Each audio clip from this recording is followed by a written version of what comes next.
Accept your death. I took my son to the mall the other day, and that's a place that I don't frequent much these days. And it's, I don't know, it must have been a while since I've been there, or maybe the last time I was there, it was like super slow or something, because I just felt so much older than, than I did remember being last time I was there. I think it's probably because it's summertime too, and all the kids are out of school, so everyone's hanging out of the mall, and then here I am walking around like awkward third wheeling with my son and his girlfriend, just walking just skate shop to skate shop. It was an odd feeling, I will say. Yeah, I don't like the mall. I was at a mall a couple weeks ago, and it's just the whole thing smells like Bath and Body Works. Yeah, right. It always smells like some sort of lotion or soap that permeates the entire mall. And I don't know. I thought malls weren't doing as well in this new age. Like, it's kind of antiquated brick and mortar, and they have notorious overhead and stuff like that. But I don't know. Is the mall business being revived? I think if I had to guess, judging by like what I was seeing while I was there, I would say it's more like of a how many social vacancies. thing. Okay. Yeah, like there's quite a bit of like storefronts that are like boarded up, like coming soon, blah blah blah, or whatever. Like not like the decrepit like style mall, because the mall here is like it's fairly well kept, but I mean, you can tell it's not as thriving as it once was. It's like the mall from The Last of Us. It's just not quite that bad. But like I remember, because I went to the same mall when I was in high school, and it was way different. That's where everyone was going to spend all their money and stuff. And I remember doing that. Like when I was in the 6th grade, we'd walk down to the mall, meet up with some girls from school, and walk around and talk. And there was like an arcade. We had an arcade called Tilt. And it was a place to go. Kind of, it wasn't like arcade sceney like you hear about, New York and Southern California and Texas and stuff. But right, that's about the extent of my mall. You ever had a mall job? You ever worked retail, Dink, in the mall? Well, technically yes. Like I did, my very first job was working in a drugstore, and it was like inside of a mall, but that mall was like on its way out. Like the drugstore was like the thing that brought you to that mall, and then like probably a year after I started working there, maybe not even quite then, it like separated and like the mall broke apart and it like rebuilt. That was kind of a neat experience, actually. I got to work like overnight and like move stock from the old building to the new building, and we're going for our lunch break at like 1 a.m. I don't know, that was kind of crazy. Yeah, it was a neat experience. So, and it's even looking at where it is now, and I can't even really envision where it was before. I'm trying to think back to the good old days of young Dink in his oversized white dress shirt and dress pants that are probably too tight. So it looks kind of like an awkward balloon kind of dude with too big of a shirt and too tight of pants. That's pretty funny. Man, the good old days. But yeah, that's I've worked a lot of retail in my life. I like the general public, but as I get older, it becomes harder because that's like my social battery now. And like by the time I'm done work, I just don't want to talk to anyone. I'm like, nope, get me away from people. I'm done with that for the day. Yeah, you lost me at liking the general public. Well, yeah, I guess I don't know if it's so much as I've been liking the general public, but it's like I'm getting better at pretending to like the general public, and like it's. Yeah, and I'm not so much like misanthropic as much as it's like when you are working retail and you have to interface with the general public. In the U.S. anyway, it's really bad out like where I live and when I used to work retail and stuff. But there's like this sense of entitlement. Like I'm the paying customer. This is like a master and servant type relationship. So all of the awful things happening in my life right now, I'm just going to take them out on you because I can. And these fries are too cold, I cannot believe I demand to talk to the manager and spend 10 minutes talking about how much I am just inconvenienced that, you didn't smile at me the right way, or this was advertised to be $5 and it's actually $5.57, and, dumb shit like that. It's like, hey, if you've got I'm willing to work. If you have a legitimate problem, I'm here to help or whatever, but I'm not your fucking emotional punching bag, That's what I hate about retail and any sort of like customer service. Yeah, it's true. I deal with, I wouldn't say we get a whole lot of that up here, but it does happen every once in a while. Most of it, what I get is that people who, especially since I'm working in a paint store, it's like a kind of specific knowledge. It's like people that will do research online or whatever, and like they're convinced they know exactly what they're doing, and they're asking me questions about it, and they're trying to get me to match whatever they've read online, even though what they've read online isn't necessarily true. And I'm like, no, they're fishing for it. yeah, like, I'm like, no, that's actually not how that works. They're like, oh yeah, no, I read it.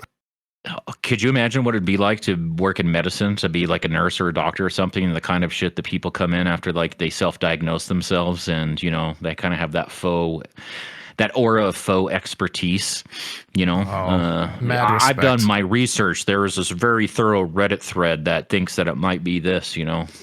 Yeah, mad respect to anyone who works in healthcare. That you've got to be dealing with all sorts of those types of people, and I don't self-diagnosis, and I mean, yeah, I could never do that, unfortunately. Although it's the idea of helping people and stuff is nice. I don't know if I can handle the people portion of that, but thankfully, yeah, the idea of helping people sucks, man. Helping people is lame, dude. I know. Oh, hey, but you know what isn't lame, hater? Comments are never lame. Our comments are some of the best things out there. So let's get into them. Let's not butter any bread here, or whatever the people say. Starting with Burrito Voorhees, Garrus Frost can do overhead forward threes and command grab combos into Frost Bomb. Carpet and Hourglass on standing opponents can lead to combos as well, but it's a tight link. I'm also very thankful that Aaron Dizzy Davis is doing designs for NRS. Just kind of touching on some stuff that we said last week. You were kind of theory crafting about the stuff that Frost and Garrus can do. Just based on what I know Frost can do with other characters, because, you know, it combos off of noobs overhead and things like that. So I imagine it'd have similar, you know, and you throw people into orb and stuff all the time. I'm just not sure I've seen that team. And it's good to know the time stop works. She does have the lower hit advantage out of the kind of like capture cameos, right? She's got like 92 frames of advantage, where the Sub-Zero cameo is like 110 or something. It's definitely more. So it is a bit tight if you're trying to do something sneaky while they're frozen, then, you know, continue your combo. Yeah, and her orb scales really, really favorably too. You need some good damage from that. I don't know how Sub-Zero's scales in a comparison to Frost, but Sub-Zero has good. I would say, I don't know this for certain, but I would say the scaling has got to be very similar for Frost Orb versus Sub-Zero's freeze, and then Ice Carpet's the odd one out. But I mean, it's a full screen low. Like you can combo from full screen with I think every character, because if you're ready to react, you can just, you know, dash in and do your combo if you don't have like a teleport or a way to, like, you know, get to them real fast. And stuff. So that's the kind of trade-off with Frost. So she gets less hit advantage and worse scaling. And then you can the Frost low will even still come out if she gets hit by something, as long as it's like started, as like the startup is there, I think. So it's even if she gets hit and gets yeeted off screen, as long as the low has started, I believe it still keeps going. Keeps going. Just keeps going. And yeah, I don't think there's much else to say about the Dizzy part. We kind of went over that last week, so glad to know Dizzy's the MVP over there. We glaze him all the time.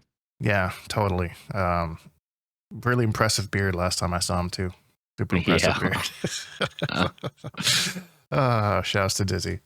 So this next comment here, Natty T, I'm going to leave this on the screen because it's a bit of a long one here about Melina. Just going over her buffs and whatnot. But what we thought would kind of touch on more so was the power creep kind of this one, like Melina and Ashra. Ashra in particular, for example. It seems like after every like balance adjustment, I just see like a little bit more Ashra. You know, like more and more people are playing around with her. So I don't know if that's like other characters coming down and she just slowly creeping up and people are realizing it or what, but I think their point was kind of driving home because we've talked about Ashra before. Like when the game first came out, everyone had her like in top 5, right?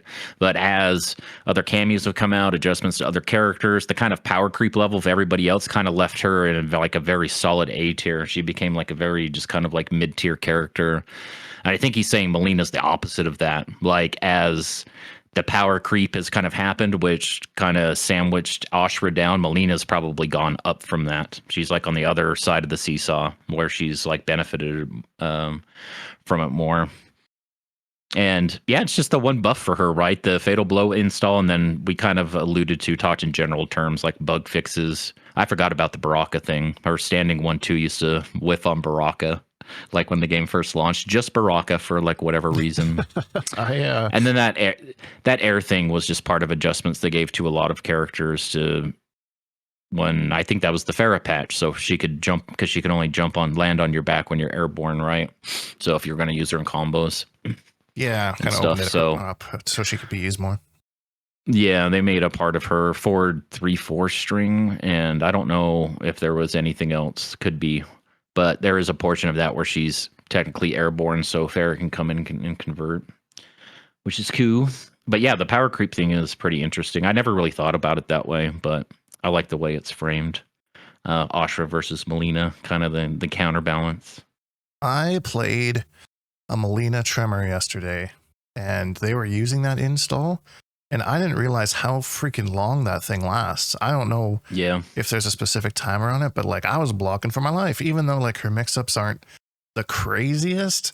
But then you throw in the Tremor low every once in a while with it too, right? And it's like blocking forever, gets a small little conversion back into the mix, and then I think I got hit or something just as she like went into her little dizzy thing that she does. Her little stun. Yeah. Yeah, and I completely missed the punish window because I was in hit stun or from whatever I got hit by. Oh, really? Okay. So I don't know. Because that's the drawback, right? That's the trade-off. You get that weird install, but then she's stunned at the end, even if she's in the middle of a combo. Yeah, it's interesting that they did like gave her and Baraka like similar things, but like different. Like Baraka can just slowly like drain health to the point where he kills himself. Whereas Melina does not, but she has that big dizzy spell at the end of it. So I'm curious what the thought process was behind giving them similar moves but different way out. Just to make them different, because his doesn't work the same way either, right? His is like all of his specials are 2-in-1 cancel, and she can do that with her size, but then also do it all with her strings. And I don't think it's so much about getting mixed up with overheads and lows and things like that so much as it is just trying to find an opportunity to take a turn without getting opened up, right? So it's more of like a timing based mix up than like an overhead low sort of like mix up. Right. That makes sense. But I mean, and if you're not flawless blocking, that's a little chip. That can add up very fast. And then like, if she's getting all the stuff off, and maybe she does like the low, I guess this person was doing the low psi, and then using the tremor punch behind it to like make it safe, and then like a bunch of more staggers, and then I think they got 2 tremors to keep that low psi safe by the time that the whole thing ran out. It felt like it went forever. I was very overwhelmed. with the tremor cooldown. That's a mean team. I've seen that team before. That is definitely a beefy team. And she can hit confirm a low psi and just cancel it into like an EX. Like if she's like full or let's say like low psi range, not trying to mix you up close, but more like mid screen or something. And she can just 2-in-1 cancel that, and I hit confirm. And I mean, if you want to spend the 2 bars for the other side, get a bit of a combo there. Right, that's kind of cool. Things like that are like I like that install thing. I think it's super cool little thing that they threw in there. Whether it's I've heard a lot of people say it's not the most useful thing in the world, but it is kind of a neat tool that she has and be able to mix people up or get a little bit extra damage. I think it's something that needs to flesh out over time. Like definitely you could feel how underwhelmed people were like the first week or two, and then people started messing with it more. And I've seen some pretty insane things with it now. Imagine if this game actually had a lifespan and that would continue to kind of like develop and people figure out things over the, next couple of years. But yeah, I'm sure they'll see some necro stuff down their way. I mean, that's actually, you know what? Maybe not, because like, we saw a bunch of necro stuff with Injustice too. Like people still kept that game alive, and like I saw, I can't remember who it was. Somebody hosted Injustice 2 tournament recently, and it was Poseidon. Yeah. Okay, thank you for the shout out there, Poseidon, and it was all the names that I recognize from every time I go back to look in that community. They're all still playing, keeping the game alive, and finding new stuff. And the tier list has changed a lot since that game was in its heyday. So it's Yeah. MK11. I think there's only like a certain range of what you can do with that game because of how bland the gameplay was. So I don't think there's going to be pretty limiting. There's not a lot of tech. Yeah. To be had in that game. I don't think that will, those, but maybe I'm wrong. If you know some MK11 craziness, let me know in the comments there. But yeah, MK1 could be one that really gets flushed out with all the cameos and the characters over the next few years if people keep playing. And I plan to go back to it every once in a while. Back in the regardless of what game comes next, I'll revisit it the way we do with Injustice from time to time. So we'll see. But good comment. Moving on here, Pablo Blart says, my question is, who are your favorite characters to watch, either casually or competitively during the NRS era? For me, it was Scarlet, Sinestro, Quan, Grodd, Kotal, and Reiko. Dang, from all the NRS games. When did you start watching tournaments, Hater? Was that like before you started like playing competitively, or was it like afterwards? No, leading up to, okay, so in early 2015, I moved out of state. I moved back home, and I remember, so this is like March of 2015, and I'm sitting there at my brand new, really boring office job, and you start hearing these murmurs. Some guy I worked with or something like that was talking about the Fatal 8, and so I started looking into that like on YouTube, and I remember like watching that, and I was like, oh, new Mortal Kombat, this is going to be sick, and that's, Sonic Fox won that and, put Aaron Black on display. I mean, a bunch of people were there. Ketchup was there playing Quan and stuff like that. I didn't know who any of these people were, but that was probably the first competitive thing I'd literally ever watched. I remember thinking, I didn't even know people did this. You could do that with this game? Have these sort of like competitive things. So that was my first, and MKX era was great for spectatorship. One of my favorites of all time across any SR game, any NRS game is Cyber Sub-Zero in MKX. A good Cyber Sub-Zero that's not being bodied by like bad matchup spread or something like that is one of my favorite things to watch, no doubt, like hands down, no contest. Fatal 8, man. I remember that. Sat down as I used to have a TV back then. I got rid of my TV since then, but I had it on my TV and I was sitting on my couch watching it. I was so stoked for that. The first tournament I ever watched was very similar experience to yours, which was Evo 2011, I believe. And it was the same thing. Somebody had messaged me and been like, hey, are you watching Evo? And I'm like, Evo, what the hell is that? And I turned it on and I was like, yo, there's Rio on the stream. Oh my God. I can see him. And I've known him for like, at this point, like 7 or 8 years before that. And I didn't even know he was going to Evo. And that's when the same thing. I was like, people do this? There's tournaments for this? What the hell? I know. Speaking of, not to derail this, but speaking of Rio, he started uploading again. I saw on his channel. I think the old legacy sort of thing that was announced, reinvigorated him because he's been posting his typical, like, why this character is broken in this game. And it's all, MK3 and stuff like that. Oh, interesting. So, I didn't, I'd heard that somebody had mentioned that Rio's back or something like that, but I haven't actually went out and tried to. I think I actually like unsubbed from him because he just didn't put out content anymore. So I was like, okay, I'll free up my subscriber feed a little bit, I guess. But I would say during Injustice 2 and MK11, he was probably my most watched NRS streamer because he streamed all the day. Like he was all day, every day. I felt like he was like always on. And I like him. He's like really educational, not like in a coaching sort of way, but the way he thinks about things very pragmatically, and he's very tech savvy and stuff. And and had his. I remember he every time he got mad at a game, it didn't matter what it was, he would uninstall Injustice 2. That was like the meme.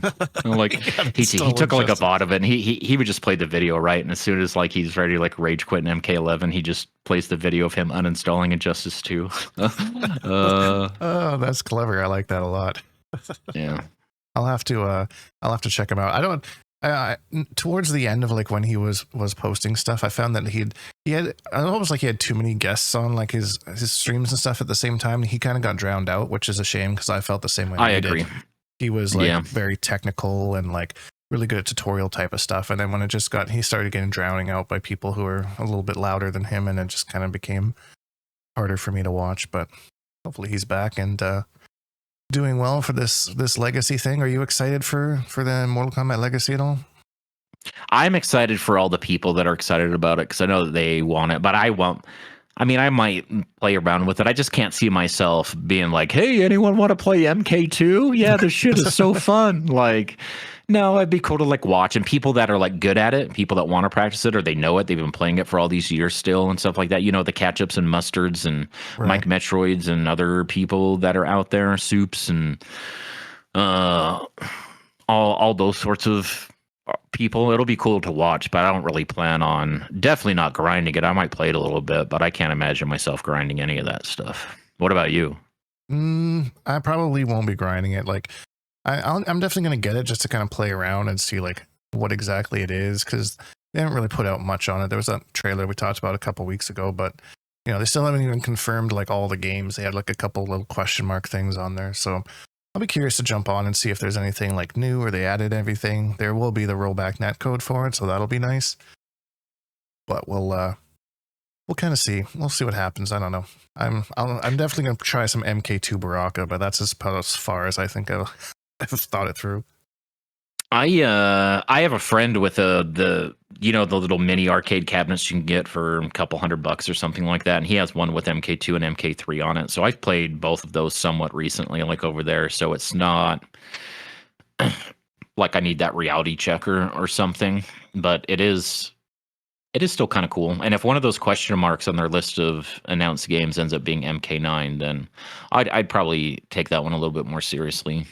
Yeah, I would probably do that too. You know, people have been screaming for an MK9 remaster for forever now, and whether this is the time that they do it or not, I don't know. But it would be nice to have that kind of game back with like a decent netcode or something like that to play online again. You know, just more Mortal Kombat is always good.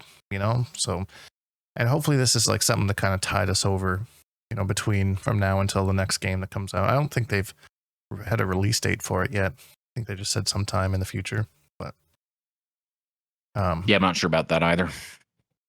I did want to bring something up. I was talking to Tweety the other day about MK1 and kind of just picking his brain about you know, whether he thought, I think it was because he's using T1000 Movado, and I asked him whether he thought that Movado needed any adjustments up or down either way. You know, we all know how I feel about Movado, but he said that he doesn't think that they need to be touched at all. He thinks that other cameos should be brought up to that same level that like Movado and Tremor are at right now in MK1. And kind of wanted to pick your brain on that a little bit, Hater, and kind of get your opinion on that mindset that the game should be like everybody's crazy, not just a couple characters are crazy, you know, kind of idea. That's what everybody wanted in the very beginning, especially if they're going to pitch it like an assist game. It's not like a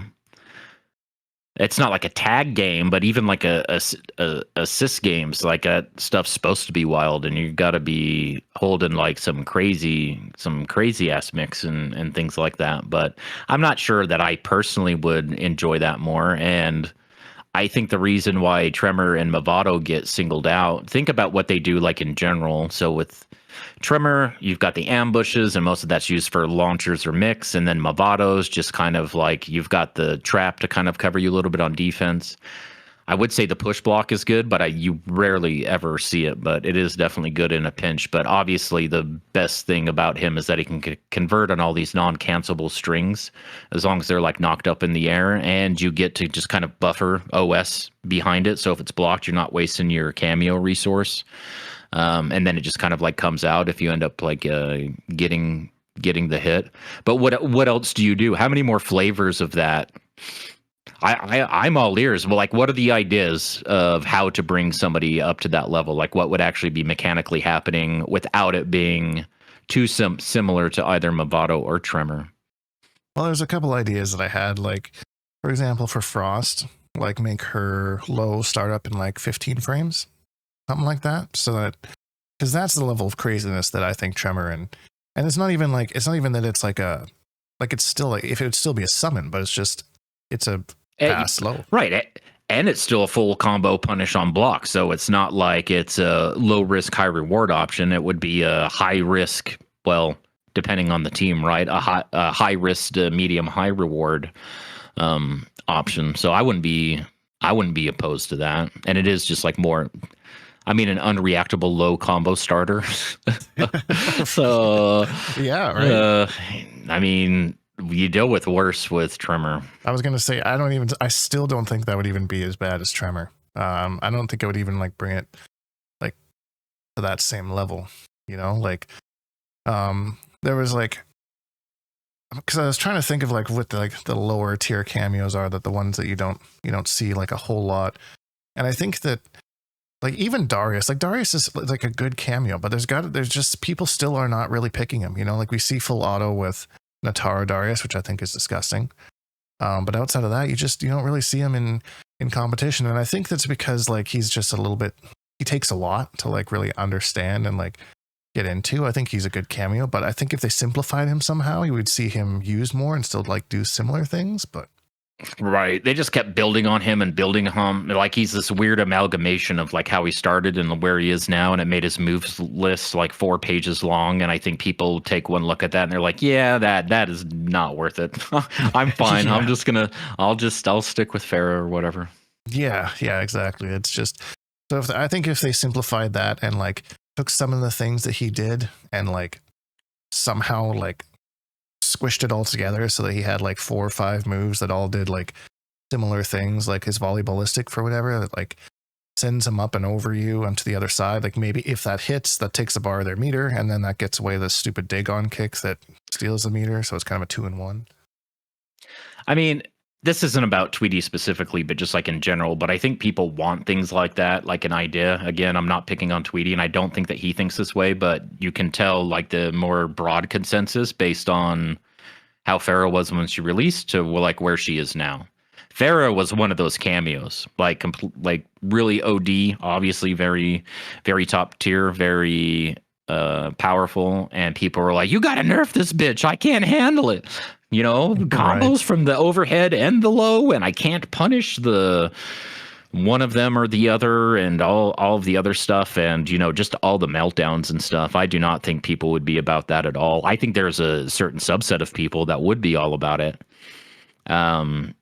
I don't think it would reach the broader consensus, not in the NRS community anyway.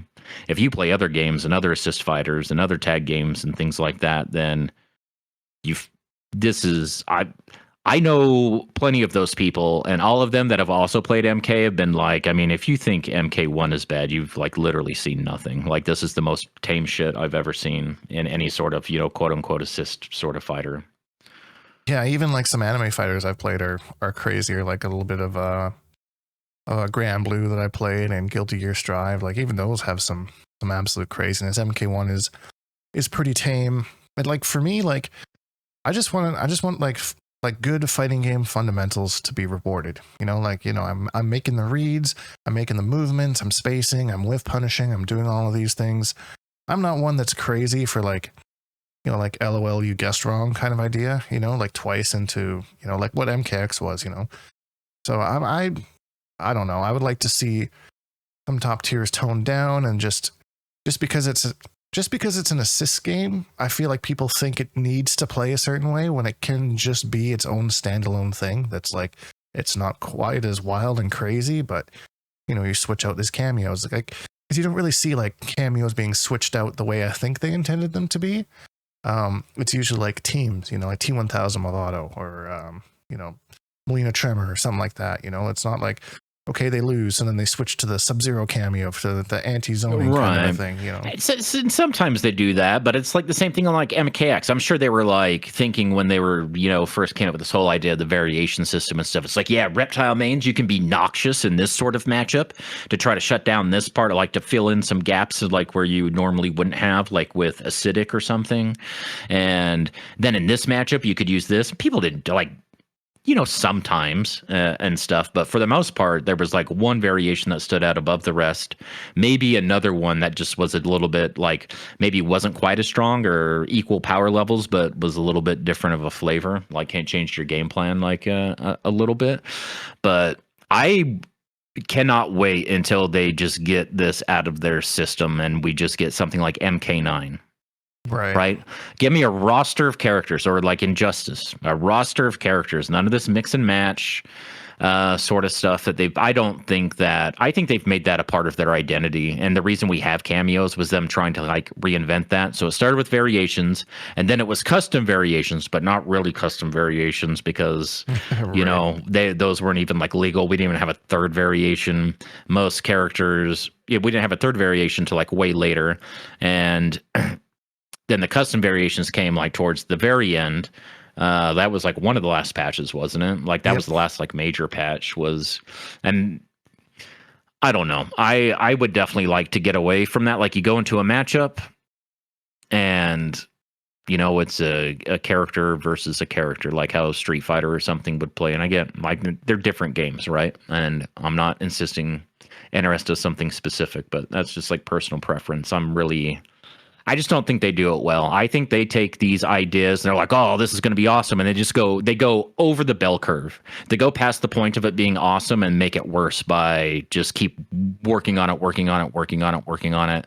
And you were saying you just wanted a fighting game that rewarded footsies and whiff punishing and stuff. And that's literally the game that they tried to make with MK11. And that very first stress test, people are like, oh my God, what is this dash speed? What are these walk speeds? And so they added the dash canceling and all that sort of stuff. And, or they increased the dash speed. The dash canceling was in there, and that's what was supposed to compensate for it, right? It's they brought back the wave dashing and dash canceling and things. But then they changed it, and I feel like that's what happened to characters like Scarlet and maybe a couple others that were playing like OG MK11. And then all the characters that were playing the revised version of MK11 were obviously doing like way better, but again with the variations, and I don't know. I'm not really into it. I feel like the games would have been better without it. Well, it's interesting to me because like MK9 at the end of MK9's life, like at some point they were designing MKX, and I don't know if they had MK9 in mind when they were making MKX. And like, okay, well, there was some over the top zoning in MK9, so let's like we'll have some variations that can counter that. And I like the idea that like I can still pick my character and use a different set of tools to still make them work. Like that idea is great, but like the problem with that mindset is like MK9 was just broken.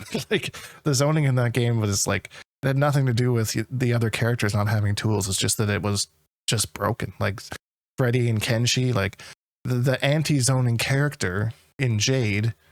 Kenshi was her worst matchup because his attacks were considered physical, so her glow didn't work. That was supposed to negate projectiles, so she just had nothing to do against him. So instead of like giving it projectile properties or making an exception for the glow or like whatever it would be for something that seems like really obvious like that, they're like, you know what? We're just going to do something completely new and different instead of just like, no, just that one little tweak, like literally before they release Combat League, please give us some sort of, what we want is just some sort of official rank system. None of this 1-to-1 stuff from like MK1. Just give us some bragging rights through titles or something like that. It doesn't need to be anything more complicated than bronze, silver, gold, platinum, you know, into whatever. And they're like, oh, that's a great idea. And then they made Combat League, which they made all their levels and they locked all this gear behind it, which made people feel like they had to play it in order to get these gear, like the more casual players, which just made it way more toxic because you're playing against way more people that don't even want to be there. And it's very obvious that they don't play the game to like a very high level, and they make you very well aware of that as well, with all the tea bags and timing out your rematch timer and all that stuff. It just made it just not a very good experience. And I mean, the worst part about NRS ranking is that it's all attached to your account, not to your character. So if you want to go play another character in ranked, you're just picking up where the other one left off. And if you hit Elder God, you're just an Elder God. So it's not like, oh, I got my Sub-Zero to Elder God, now I'm going to go work on my Liu Kang. It's like, nope, you go to queue up with Liu Kang, you're just still an Elder God. It's the exact same ranked where other games do it like character by character. I really hope they change that in the next game. Oh, me too. It increases the replayability. Yeah, because I don't want to be going back like at the top tier with like, because I use personally, I don't know how other people do this because I don't really care about my rank. It's a freaking online ranked mode, but it's a good way for me to practice against random characters and random skill levels, to just go in with a new character that I'm trying out. And because the teabag and that stuff doesn't get to me, but I totally get how it would definitely affect other people. But it would be nice if to not have to go against like the tippity top tier right when I'm just trying out like a new team that I just want to play in some matches kind of idea. Right. So I really hope they do that, because I remember at the start some people running into problems with that because they were like creating alternate profiles and then they were You have to and stuff. Yep. And it was like you have to create a new PlayStation ID and then transfer ownership to that ID. It's the same way that people play under Heidi's, right? So it's the exact same thing. In order to do that, and you make so many, then yeah, there's people that were flagged and kind of like banned for that sort of thing, like abuse of the system. I think on the PlayStation side, not the Mortal Kombat side, Right. but like, oh, this is a suspicious amount of profiles that have been, being created. But that was the workaround to do stuff like that. Yeah, it's I don't know, this whole conversation has got me thinking, because I'm thinking about other fighting games too, and I'm not an expert on them, but you had mentioned something before we were starting about Tekken, and I was thinking, like, are fighting games, like, are they getting almost like too easy? Like, it used to be a thing where like fighting games were like they were difficult, they were hard to kind of get into, and then like I said, I'm not like a expert on these other games, but like I know there's Street Fighter, there was like some Drive Rush controversies, and then the newest season of Tekken, they made a bunch of missteps that apparently made it like a lot crazier, where Tekken used to be like the gold standard of like fundamentals will win you this game. So I don't know if they're trying to open up like accessibility to get more people in there and be like, hey, if you they want money, right? You got to sell. Everyone's looking at those NRS dollars, right? That's one thing NRS has above like all of these fighting games. They may not be the most competitively viable or the popular or something like that, but they definitely move more units than any of the other ones. So, and I think they want that casual audience, and that was the big Harada, who's like the head of the Tekken project. He's not the director of this last one, but he was in Tekken 7. I'm pretty sure he's like moved up the Bandai Namco food chain a little bit. But I had heard that he was maybe, during like Tekken 7, you've got this grand finals, and the grand finals is just people on infinite stages backdashing away from each other, just waiting for someone to overextend. Then they kind of get whiff punished. Not the most exciting gameplay. And so I think there was that sinking feeling of like, this needs to be more exciting. So they decided to make Tekken 8 like really aggressive with the heat system and stuff. But in season 2, people that say just buff, just make everybody broke, and that's what we should be doing. That's what they did in season 2, and it ruined the fucking game. Like, the Tekken community, and this is not personal. Like, I'm not directing this at a specific individual, but just by at large, like what I see in the Crossfire and Twitter and YouTube and all that sort of stuff. By far and away, the most insufferable fighting game community right now. The Tekken discourse is like nails on a chalkboard to me. It is just so grating, the kind of like conversations that are happening and the kind of culture that's been fostered by the way that the developers of Tekken, like, yeah, just use hashtag T8 report for your bug reports, and things like that has people just asking for character buffs and character nerfs through the bug reporting system that they're doing on Twitter for whatever reason. They also have a total bitch ass producer, dude, what's his name?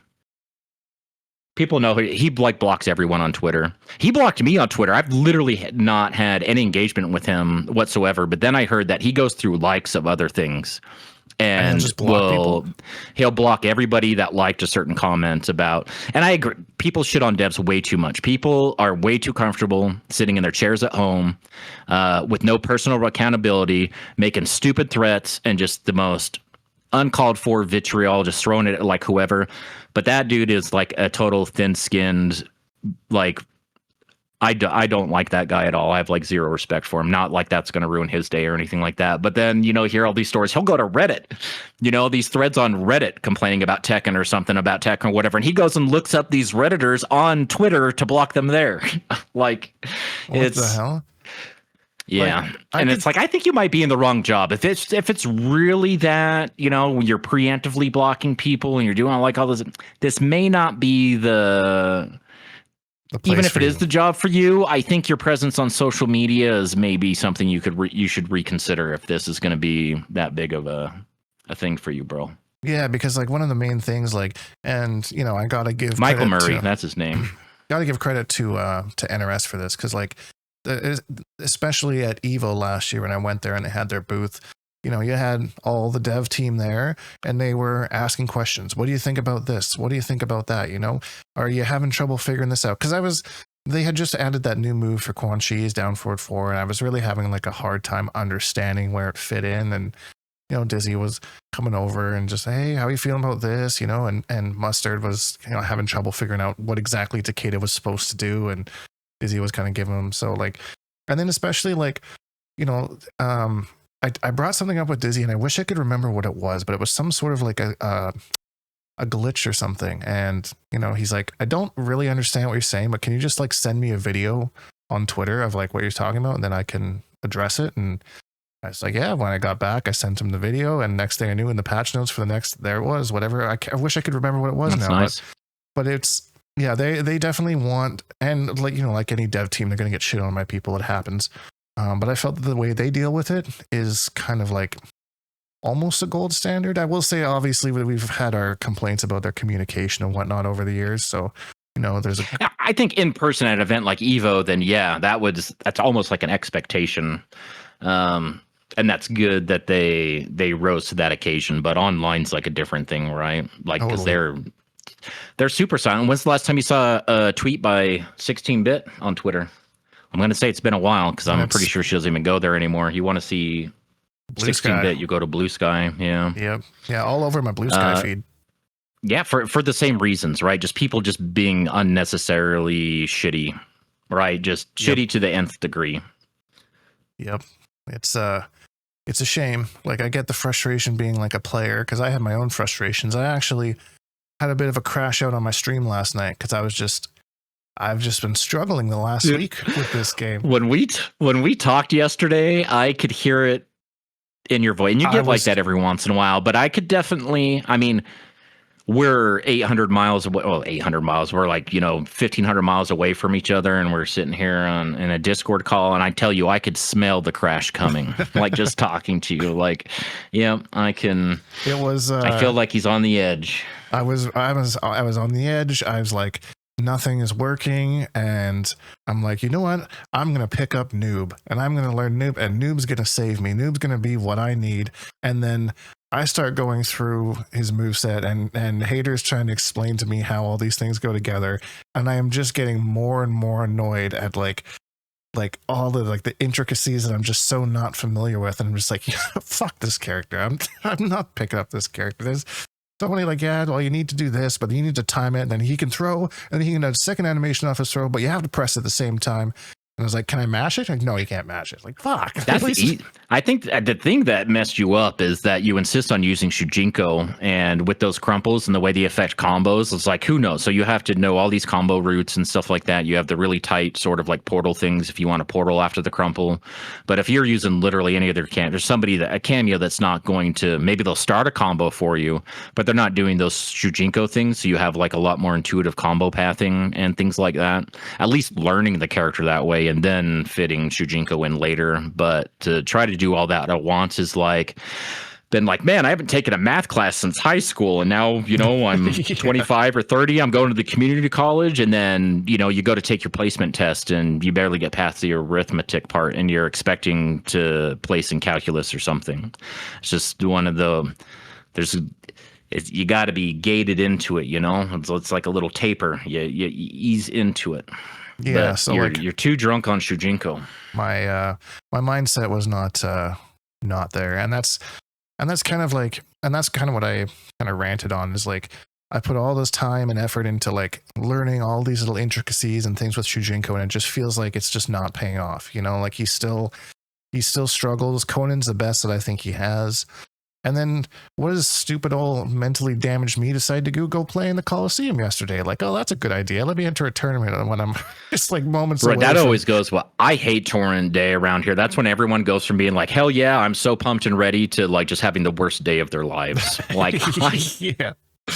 Yeah, no, I ended up winning my first match 3-0, so I felt good. My goal was not to go 0-2, which I didn't. Shout outs to Coliseum, by the way, right? Yeah, Coliseum's an awesome event. If you haven't watched or competed in that event, it's run by the best. They're on it like 50% of my bracket was DQs. So like the first 2 rounds of losers is just them cleaning out all the DQs. So I won my first match. Then I played against Cyrax, Little Dre 06 or something, and I don't think I got a hit in. I think maybe just to avoid the flawless, but it was just Cyrax, Madam Bo the whole time. So I was a little salty from that. And then I went and I'm watching the bracket, and it's the same guy that I beat right off the bat that's just slowly being DQ'd all the way up until he faces me. And we rematch and I lose 3-2 against his T1000. And then I was like just tilted. I was like, okay. I feel like I really played out of my mind there, and should let him get in. But then another part of me, like, I was like, I'm going to go in with Conan Shujinko, and then I just didn't play him at all. I think I played Quan Chi Motaro the whole time. I have no idea why I even picked that. But so well, when your back's to the corner, it's who you're most comfortable with, right? Like, or it's who you think you have the best shot with. And I think you and Shujinko are in a bit of a toxic relationship. I don't think he can give you what you want out of him, and you're mad at him for not being able to give that to you. Like, you've met a beautiful woman and you're going to get married to her, and you guys have like talked about it and stuff, but then she cheats on you, and you're not just, it's just like, okay, well, it's over. We're breaking up. I'm not going to deal with that sort of thing. It's like, no, I want to stay together. I'm supposed to get married to you. I'm going to get married to you, but I need the whole cheating thing to never have happened, because I can't, reconcile that like with myself, but I also can't let it explode the relationship. So fuck, I guess, and then it just turns into, that crash out mentality. You kind of set yourself up for it. 100%. Yeah. And that's like, and that's doubly because Quan is the exact same way. Like, Quan just does not play this game very well, but I want to use him and I want to use Shujinko, the 2 characters that I wanted to play the most. I can't, they don't give me what I wanted to do. Quan is so close. Like, he's a zoner and he's one of the top zoners in the game, but like, just everything else about him sucks. So like, it's just frustrating to me. Cause like I end up playing these characters that I don't particularly have like an appeal for, like an MK11. I ended up on Spawn. Never would have guessed that in a billion years. This game, I'm actually having some fun with Conan. Never would have guessed that in 1,000 years, but like, because they end up doing what I want to do. But like, I don't want to play those characters. I want to play the ones that the one that's half is in my name. Like, bro, I know. Yeah. So it's like, but there's the way that you think things should be and the way that things really are, and you just kind of have it accepted at that. And but I absolutely agree with you, and it makes me happier that I choose not to. I don't get super competitive. I'm obviously a competitive person, and I like to, I like tech, and I like learning matchups, and, the mind games that go with fighting games and stuff. But I don't put myself in those really super stressful, like I used to do that in Injustice 2, and it was the same thing like the Cyrax story you just heard, like going up against a Flash or whatever. Oh, they get that first jump in, and I don't even get a turn for the whole rest of the fucking match, right? Just mix up an Oki and mix up an Oki and mix up an Oki, and one bad wake up, and or like whatever, and I'm just dead. And I felt like I just had no agency, no nothing. What am I even playing for? And it just went from being a perfectly good, really motivating day to just the epic levels of like self-loathing and why do I even bother? And it's frustrating. Like, fighting games take so long to get good at. It takes just a lot of hours, a lot of grinding and stuff like that. And it's hard to see the payoff for that. There's plenty of people with hundreds of hours into a fighting game that get no results, or they go into ranked and they get bodied all because there's something that they're missing, or they don't have the composure, or maybe the way they play with their friends isn't really, the higher level of the game that when they're playing strangers online are playing, and then they get bodied by things they don't even know exist because their friends are never doing that stuff to them, things like that. So I don't know. I'm just happy playing my dumb little teams just with friends and ranked every once in a while. Yeah, and I mean, I'm not joining Coliseum, that's for sure.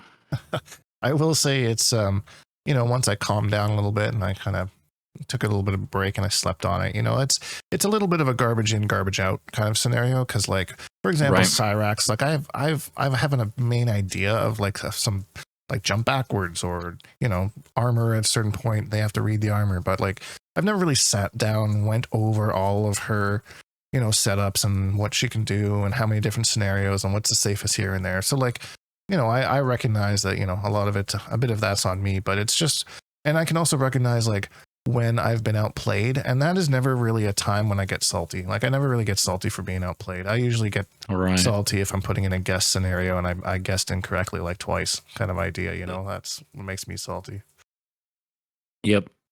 But, I mean, I've mentioned before, like you can, as soon as you get into a match, and you can just tell by the way that people are walking around in neutral, and it's just like, yeah, I'm gonna get fucked up here. Like I'm about to get super bodied, and I'm not even gonna be mad about it. Like I can just tell by the way they're moving around. This is gonna be really rough. yeah. You definitely get the feeling for that. So, but it is what it is. It's kind of hard for me to do, but I'm gonna try not to play any MK1 until at least next week, and we'll see what happens at the end of the season if there's something else. But I definitely need a palate cleanser. Break. Yep. Yeah, so I started a new playthrough on Expedition 33. I've just been kind of going through trying to make a super optimal team and see how badly I can just yeet the final boss. So that's been a lot of fun, and that makes the time go by fairly fast. But outside of that, I'm not exactly sure how I'm gonna fill my time, so we'll see. Maybe I'll cave in and you'll see me freaking another game on Twitch tonight. Who knows? You just finished old Expedition 33 again? Yeah, so I finished my playthrough on YouTube here. I got that playlist up.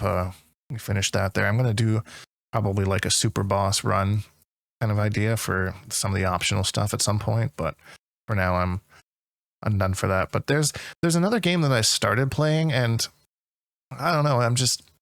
It's fun, but it's not like grasping me. It's very similar to like Expedition 33, but it's like a little bit more anime. And there's like, but it's the same kind of like turn-based kind of idea. But I don't know. It's just not grasping me. So I don't really know. What game is that? Called a Metaphor something or other. Metaphor Exquisite or something like that. It's is included with Game Pass. So I'm sensing some YouTube comments. Yeah, I'm sure people have played and heard about that. Yeah, I mean it's on Game Pass, so I mean, if you've played it, let me know, because yeah, I've probably got about 3 or 4 hours in it, and it's probably been a week or so since I've played it. It just didn't really capture me the way that I had hoped. So I like anything turn-based. If anyone out there has any games that you think I should play, I think it's because it feels kind of like fighting games. Like there's that strategy and like that back and forth, except I get a little bit more time to think about what I want to do. And have you ever played turn-based strategy like Civilization or anything like that? I played a really, really early one, like I think in the early 2000s, I think, but it's been a long time since I've done anything like that. I wonder if any of them are on the Steam sale. Ooh, the new Civ has got mostly negative reviews. Unfortunate. I played one, whichever one was out, like in the mid 2010s. I played that one a bunch. Was that 5? Civ 5, maybe? And that's only $7.49 on Steam. I bet you could kill some time. I bet you would get sucked into something like that. Just the turn-based sort of thing and like what's happening, and just like the back and forth. You get really caught in this just one more turn, gameplay loop, and next thing you know, it's 2:30 in the morning and your alarm's going off in just a couple hours. Right. You're like, crap, I still got a solid 3 hours of sleep. All right. Yeah, maybe I'll try that out if it's only like $7, because like if it's anything like Command and Conquer, like I like those types of games. I know that's more real-time strategy, but like it's still like base building and stuff like that. That's kind of stuff's cool. Bases and resources and things. Yeah, well, okay. I may have found a new pastime. We'll see. I'll keep you updated on the old Dink game front. But other than that, I don't really have any other games that I've really been looking forward to or anything. So this Expedition 33 kind of scratched my itch for some RPG type of thing. I still have to maybe. I say this all the time. Like I gotta go back and try another run through Elden Ring, but I never do. I don't know what it is about that game. Souls games in general, I'm just not the greatest at, and I just can't really get into it as much.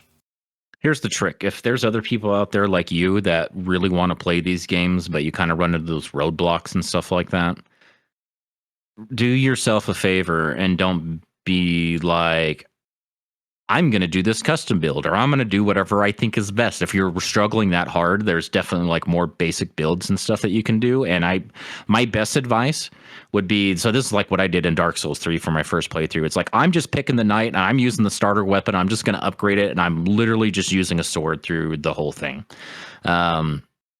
Just to learn how to play it and go through it. And then the subsequent playthroughs, if you enjoy it, the inevitable subsequent playthroughs, you kind of mess around with stuff like that. And there's so much content out there. Like you can literally, especially like if you're a newer player and stuff like that, like go look up like Fightin' Cowboy or somebody on YouTube, and they always have like walkthroughs, like almost too basic. I have a hard time watching them these days. I watched them like earlier, but now that I like know better, it's like hard to watch because it's just, we talk about a certain, I won't name drop anybody, but a certain commentator that maybe dumbs things down too much sometimes, exactly where it gets like, it gets almost too frustrating. But he's really good for stuff like that, right? Like you could do this, and if you want every item, you're like, this is worth picking up, and this is like what we're going to do here, and here's the kind of strategy we're moving to or using to navigate around this area. And people historically have a really hard time with this part of the game, but I'm going to show you how it's actually super simple, like sort of thing. That's worth it. Like, I feel like most people have like YouTube time in their day, like whether they're winding down at the end of the night or they watch it at lunch or something. Just throw stuff like that in your YouTube queue when you would normally just be watching YouTube stuff anyway.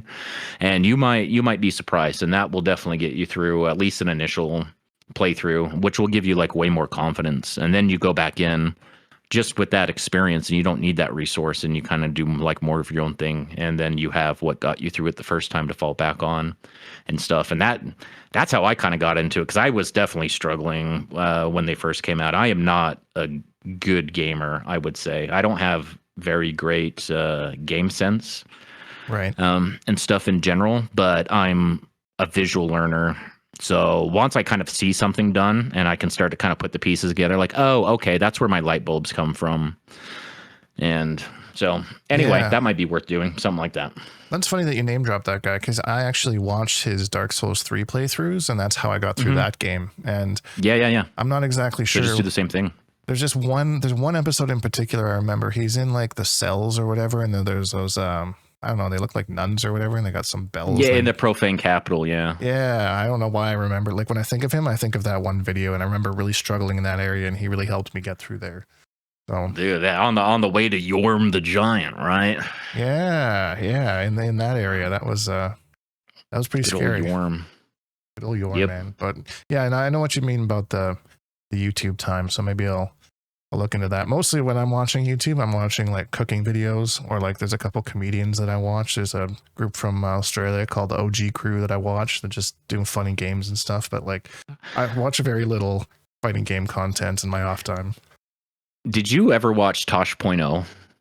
At one point, but that was a long time ago.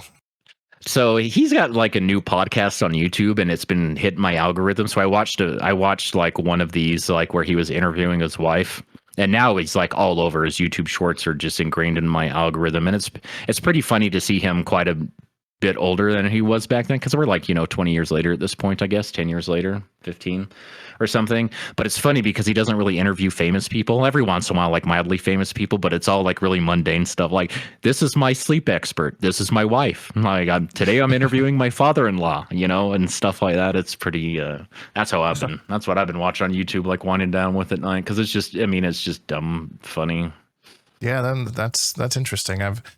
A lot of the comedians and people that I see like from back like that era, that Tosh.0 kind of era, they haven't really seemed to age that well, but it's cool to see that someone like that can come out with some funny content all these years later. So love to see it. Maybe I'll start I've always wanted to be like a stand-up comic, but I've never really had the guts to like go out and sign up and do it. So shit happens to me all the time, and I was like, this would be a good bit. If I was a good comedian, like a good writer, I would just turn this into a bit. And then I knew if I ever could just get it written down and stuff, there's the performance aspect is definitely where I'd crumble, because I have way too much anxiety to be standing up in front of people.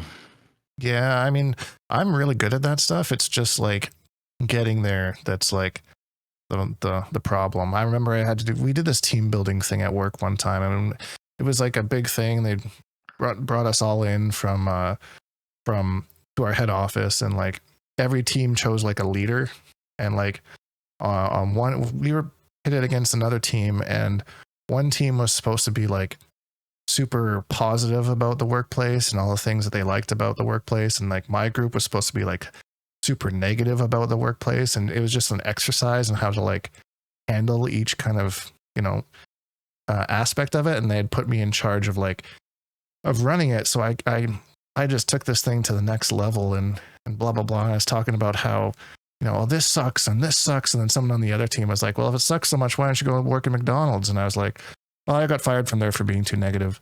And then I went off, and like at the end of it, and I was like, so just remember when you're lying in bed at night thinking about that job promotion, and you're looking up at that star, just like your dreams, that star is dead.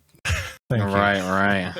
So, and then just everyone just freaking laughing, and people still talk about it to this day. But like things like that, like I know that if I can put myself out there a little bit, but it's always, I don't know why I'm scared to do it locally kind of idea, get on a stage and do that kind of a thing. So. And be like, check out the guy at the drive-thru, the Burger King's the one that we saw at the Comedy Club with last weekend that didn't make anybody laugh at all. Yeah. You're afraid of that sort of thing? Bombing is like my biggest fear. Like oh my god, like dude, the next time someone comes to knock on your window, it's not going to be for Jolly Ranchers to be like, you suck. You suck, man, get off the stage. No, the thing is that everybody bombs, right? Like it's an inevitability if you can't accept stuff like that, because it will happen, even if it's not your fault, right? Sometimes it's just not hitting with the crowd for that night, or the crowd had just already decided before they even knew anything against you, or whatever it might be. It's like going into a fighting game and just expecting to win just right out the gate, or expecting to win just because you've been playing a year longer than somebody else, when that doesn't really make any difference at all in the grand scheme of things, and things like that. Like that sort of mentality, you got to be able to accept the inevitable little blips of failure. Yeah, and I can't, so that's why I don't do it. It's like even on YouTube and stuff, I've said the odd thing, I've made the odd joke that like somebody posted like, whoa, blah blah blah, and I'm like, I didn't even mean it like that, like, oh my god, I take the wrong way, and then I'm look like an idiot because I didn't even think of that aspect of things, right? I remember it wasn't a Supergirl video, but you were fighting against a Supergirl, I think. And you made an off-colored joke or whatever, and somebody in the comments like blew up, and they were like, whatever. But I think after a couple of days, you're like, oh, actually, I think that's fucked up. I'm going to take this down. I don't even remember what happened. Do you know what I'm talking about? I think I may have blocked that from my memory. It's like, I do remember you made a joke about punching her in the tuna salad or something along those lines. Yeah, that doesn't sound like something I would have said back in those days. I've definitely cleaned up my act over the years, and becoming a little bit more controlled over things I joke about and whatnot. I feel like so Facebook started to become like super common like in 2008, and Twitter was like probably more like 2010ish and stuff like that. But around that area, the 2010s for sure, I felt like just the kind of social culture like in our demographic, and especially like in the online world, it really had this kind of like edginess to it, where people are like always kind of flirting with that line and just saying like off the cuff sort of things, and it was funny for the most part. But now, like in this day and age where there's so much bullshit in the world, and so many of those same things are just kind of like meant in like a really grotesque like sort of way that has a lot of people more different. It's not even the same sort of dialogue, the same sort of language. So something that was okay back then may not be okay now, that whole kind of philosophy of stuff. But I think it probably just maybe falls into that bucket. And it's something that, we didn't really realize the impact that those things kind of had. And, once more people speak out, it's kind of like, okay, well, I won't be saying that anymore because I didn't realize how harmful that was, kind of a thing. Like, yeah, definitely. I would agree with you in that same era. We've kind of learned what's a little bit more harmful than what not to say. So I've been trying to do my best to make sure that inclusiveness, nobody's feelings are hurt. Everyone's just having fun, chatting about fighting games, that kind of a thing. So right. But who knows? Maybe y'all will see me up on a on a stage. One day you'll see me up on I don't even know what the big comedy shows are nowadays, if they even still have them, like Just for Laughs or whatever, like they used to. But maybe I'll be on there one day. You have like a local thing? We've got local little comedy clubs around here. Every once in a while, like a pub or something, we'll throw one on, but there's nothing like an official comedy club here, at least not like an actual comedy club. So they have like local stuff and local like open mic, but it's also they have a lot of touring comedians, but it's not like the big tour stops. It's the tours that they do before the major tour, where they're basically just testing the material out in the road in front of different audiences and seeing what hits and what doesn't, as they refine their final material for like their big tour. So we get a lot of that sort of stuff around here. That would make sense. I've went to about 2 or 3 comedy shows of just like local comedians and stuff, and I think one of them I actually just left. I'm like, it's just some so cringe. They're just saying like, you know, like slurs and stuff just to like get a rise out of people. And it's like, that's not good comedy. But like the problem is like the demographic where I live eats that shit up. They're like, ha ha ha, that's hilarious, blah blah blah. I'm just like, that's just not clever. It's just like you're saying things for shock value. That's not, you know, there's no setup or anything. I don't need this in my life. Right. Or like a funny take, or it's just like you're saying something, but it's the words that you choose and the way that it's delivered, and all of that stuff is kind of, I'm not really into stand-up anymore these days. Like a little bit. I used to like really like it, I would say, you know, up until about 10-ish years ago, where I feel like it started to, you know, it's always kind of hit and miss. You don't really know what you're in for unless it's like an established comedian, but I feel like it's just like way more miss. Way more miss. Yeah, and the comedy that I find like nowadays are like more like groups of people, like people that have like the synergy between each other and they work really well and like they feed off of each other, you know. When it's one guy on stage, like I don't know, that doesn't jive with me as much anymore. It can be good. I like Bill Burr and stuff like that. I remember Bill Burr's very first comedy special. And that's when I first heard about him. And it's just like this super cynical, like just really dark outlook on everything, but like in just such a funny way. Like, I still like him. I like him too. Yeah.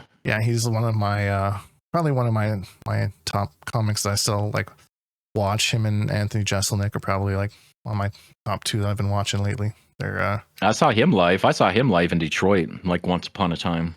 Oh, then that'd be great. Would love that. Maybe one day. Maybe you know what's crazy is like for how many years I've known you, we still never even met each other. That's just the power of the internet, you know. Maybe one day that's how we meet. We'll meet up and go to a comedy show. At an Anthony Jeselnik show. Yeah, specifically, you know. I'll keep an eye out for tour dates and I'll let you know. I think about his thoughts and prayers bit every single time there's a shooting, and that's, you see it's like trending on Twitter because every politician's just, you know, tweeting out that sort of stuff, and his little bit about that is what I always think of. Comedy gold. Some people just have it. Me, I'm not so much. But anyways, that was a really good conversation today. So thanks everyone for listening. Hopefully you enjoyed our ranting as per usual, and if you have any recommendations for games you think I'd enjoy or think I should try, leave them in the comments and we'll make sure to let you know next week. But if you enjoyed this video, please leave a like because it really helps me out, and subscribe if you haven't, because I make new videos almost every single day. Hashtag Bonehawks, all that stuff, and we'll see all you Bonehawks in the next video.